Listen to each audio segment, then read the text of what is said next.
condos come crashing down today, and county leaders say it's a good thing. DeKalb County is demolishing 56 dilapidated and neglected units at the Brannan Hill condominiums on Old Hampkin Drive today. Over the last few years, we've told you about a number of problems at the Brannan Hills condos. Yeah, in November, a woman was stabbed to death outside the complex. That scene was so dangerous, EMTs had to take her to a nearby shopping center in order to treat her.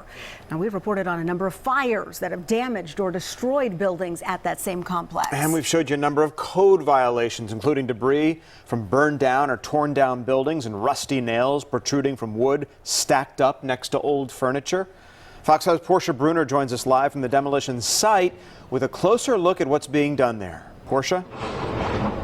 Yeah, and I've covered so many of those stories, and when you talk to the families here, many of whom are refugees, they said they were just grateful to be in this country and willing to tolerate this. But at some point, county officials and other civic leaders stepped in and said enough is enough. These buildings just wasn't safe. They were dilapidated, terrible havens of crime, and now they're coming down. This is actually the third phase of a long-term demolition project. Watching an eyesore demolished frame by frame is a sight for sore eyes here in the Brannan Hills community near Clarkston. What's going on is overdue because this place has gone so many years in a crisis.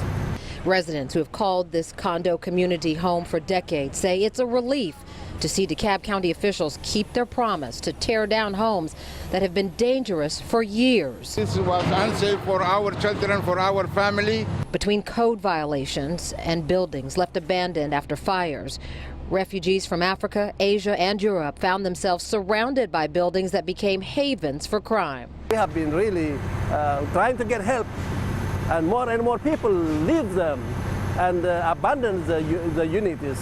In 2017, DeKalb CEO Michael Thurman asked county commissioners to set aside $3.8 million to begin the process of legally seizing these properties so that they could be destroyed.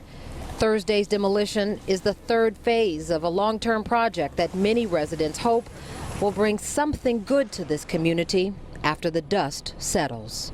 Some kind of change. There should be some change.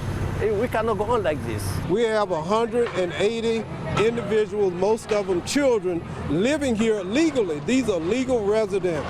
They are honest, they're hardworking people, and they just want to improve the quality of life for themselves and their children. Taking a live look now back here near Clarkston in the Brannan Hills community.